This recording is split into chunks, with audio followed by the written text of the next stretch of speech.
시청자 여러분 안녕하십니까. 상쾌한 아침입니다. 조국 장관이 평검사와의 대화를 오늘서부터 진행한다고 합니다. 오늘은 의정부 지검입니다. 현재 자신에 대한 수사가 진행이 되고 있는 서울중앙지검을 제외한 이런 지방 단위의 지검 이런 데를 순회를 하면서 대화를 진행한다고 합니다. 비공개, 내용도 일정도 공개하지 않겠다고 합니다. 결론적으로 말씀드려서 저는 이런 것은 실질적인 내용이 있을 수가 없는 결국 쇼로 될 수밖에 없는 그런 행사라고 생각을 합니다. 왜냐? 노무현 대통령의 검사와의 대화 그 기억도 있습니다만은 적나라하게 솔직하게 검사들이 장관에게 조국에게 얘기를 하고 비판을 하고 하면 조국이라는 존재가 있을 수 없게 되는 것이고, 거꾸로 검사들이 솔직하지 못하고 그저 일부 정해진 이런 발표자들이 형식적인 얘기만 하고 하면 검찰 조직의 자존심이 크게 상처를 받는 것이고, 어떤 식으로 하든 간에 양쪽은 엄청난 부담을 안게 됩니다.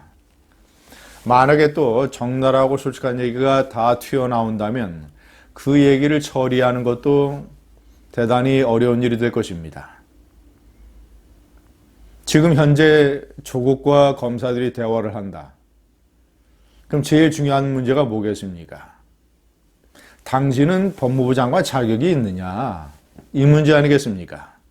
이거를 제쳐놓고 무슨 검찰 개혁이었더니 무슨 피의사실 공표죄가 어떠니 피의자를 검찰에 소환할 때 사진을 찍어야 되느니 마느니 검찰 인사는 어떻게 하느냐 이런 것들이 무슨 다 의미가 있겠습니까? 전부 다 곁가지 같은 얘기 아니겠습니까?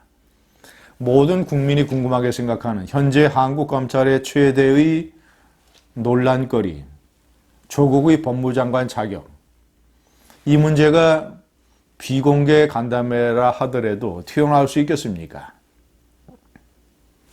첫째는 지금 현재 우선 노무현 대통령의 검사와의 대화에 참석을 했던 10명이 전부 다 현재 검찰에 남아있지 않습니다. 그중 상당수는 승진에서 탈락하고 또 좌천을 겪었습니다. 불이익을 받는 일을 당한 것이죠. 그런 경험이 있는데 어떤 검사가 그런 것을 감수하고 조국에게 비공개로, 아무리 비공개라 하더라도 다 기록이 남을 텐데 그런 얘기를 할 수 있는 사람이 누가 있겠습니까? 왜 하겠습니까? 노무현 대통령은 취임하고 보름도 안 돼서 검사와의 대화를 가졌습니다. TV로 생중계가 됐고 전 국민이 지켜봤습니다. 강금실 법무장관이 서열 파괴 인사를 추진하자 검사들이 반발을 해서 언론에 성명을 발표하는 등 혼란이 발생했습니다. 그러자 노무현은 검사와의 대화라는 파격적인 행사를 마련한 것입니다. 검찰 역사상 처음입니다. 그런데 참석한 10명이 물론 그 검사와의 대화는 많은 노무현 지지자로부터 엄청난 비판과 공격을 받았다. 검사들이 싸가지 없다. 검사스럽다. 대통령에게 어떻게 저런 무례한 말을 할 수 있느냐. 이런 식의. 그래서 결국 상당수가 승진해서 탈락하고 좌천이 됐고, 자, 이것은 그때 가장 대표적으로 어떤 말들이 나왔는지 제가 소개를 좀 해드리겠습니다. 대표적으로 김영정 검사. 이 김영정 검사는 문재인 정부 들어서 첫 번째 검사 인사에서 검사장으로 승진하지 못해서 바로 사표를 냈습니다. 대통령에 취임하시기 전에 부산 동부지청장에게 청탁 전화를 하신 적이 있습니다. 그것은 뇌물 사건과 관련해서 잘 좀 처리해 달라는 것이었는데요. 그때는 왜 검찰에 전화를 하셨습니까? 노무현은 사실이 아니라고 부인했습니다. 자, 그러면서 이쯤 가면 막 하자는 거지요 라고 그 유명한 대사를 말했습니다. 이때 바로 김영정 검사 바로 뒤에 앉아있던 사람이 문재인 당시 청와대 민정수석이었습니다. 자, 어떤 검사는 이렇게 얘기를 했습니다. 개인적으로 현재 대통령을 4번째 검사로서 모시고 있는데 한 번도 검찰에 대해서 정치적 영향력을 행사하지 않은 대통령은 없었다고 생각합니다. 대통령 혼자만의 그런 결의만 가지고 되는 것이 아닙니다.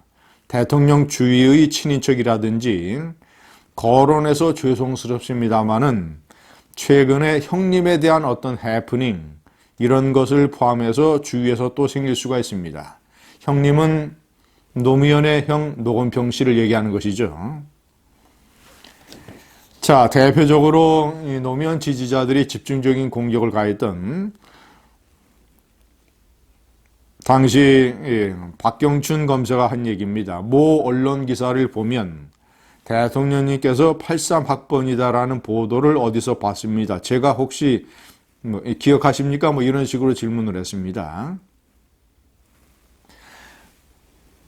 노무현이 상고만 졸업하고 대학을 가지 않은 것, 이것이 어떤 노무현을 둘러싼 노무현 측에서는 컴플렉스로 느낄 수 있는 그런 말이었는데 이 83학번이라고 하는 잘못된 이런 보도를 얘기를 하면서 대통령의 대학 문제를 슬쩍 건드렸다는 식으로 엄청나게 비판을 받았습니다.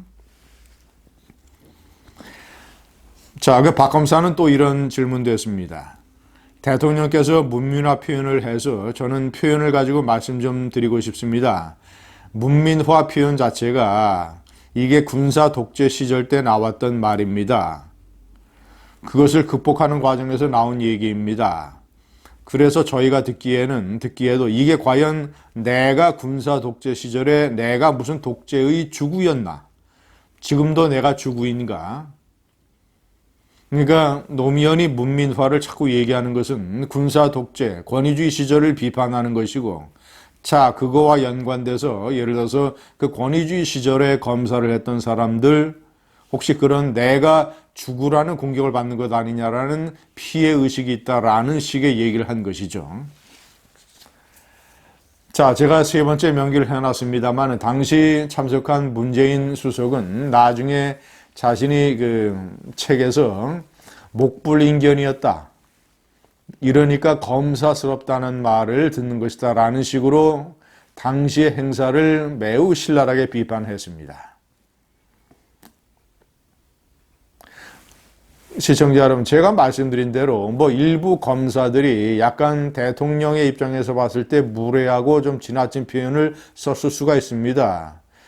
하지만 검사들도 다 그런 행사가 처음이고, 그래서 이렇게 숙련되지 않고, 그래서 그런 실수를 또 할 수도 있고, 또 보는 시각에 따라서는 그게 왜 실수냐, 솔직하고 노골적인 얘기 아니냐라고 평가하는 사람들도 있습니다. 어쨌거나 제가 그래서 이런 행사는 절대 긍정적인 효과를 가져올 수 없다. 특히 조국은 현재 법무부 자신과 가족에 대한 수사가 진행 중입니다. 그리고 법무부가 무슨 검찰 개혁을 한답시고 검사들에 대한 감찰권을 강화하겠다. 검사들에 대한 인사권을 보다 더 적극적으로 활용하겠다. 이런 식의 얘기를 노골적으로 하고 있는 마당에 검사들이 그런 자리에서 조국에게 제대로 얘기할 수 있겠습니까? 저것은 제가 지난번에 비판했던 청년 전태일이라는 단체들을 불러다가 비공개 간담회를 하고 점심을 먹고 쇼를 한 것. 청년 전태일 대표가 민중당 출신이었는데 제대로 조국의 여러 가지 가족 비리에 관한 얘기는 한마디도 꺼내지 못했던 쇼 행사. 이런 행사의 제2탄이다. 제가 6번째 명기를 해놨습니다만은 검사들은 조국은 저런 행사를 할 게 아니라 검사들은 어떻게 해야 되느냐. 검사들은 평검사 회의를 열어서 조국의 퇴진을 요구해야 됩니다. 박근혜 대통령 시절 때 그 혼외 자식으로 문제가 됐던 최동욱 검찰총장에 대해서 당시 황교안 법무부 장관이 감찰을 지시했습니다. 이것이 검찰총장의 독립성을 위협하는 정권의 압력이라고 엉뚱한 주장들을 해대면서 서울지검 서부지청에서 평검사 회의가 열렸습니다. 아니 그런 당연히 법무장관이 해야 되는 그런 일을 엉뚱하게 해석을 해서 그런 일 정도로 평검사 회의를 열었던 검사들이 검찰 조직의 자존심과 명운이 걸린 조국 법무장관의 이런 강제 임명, 이런 문제에 관해서 침묵을 하는 게 말이 됩니까? 저런 조국의 검사와의 대화에 참여해서 들러리를 하지 말고 검사들은 평검사 회의를 열어서 조국의 퇴진을 강하게 주장을 해야 됩니다. 감사합니다.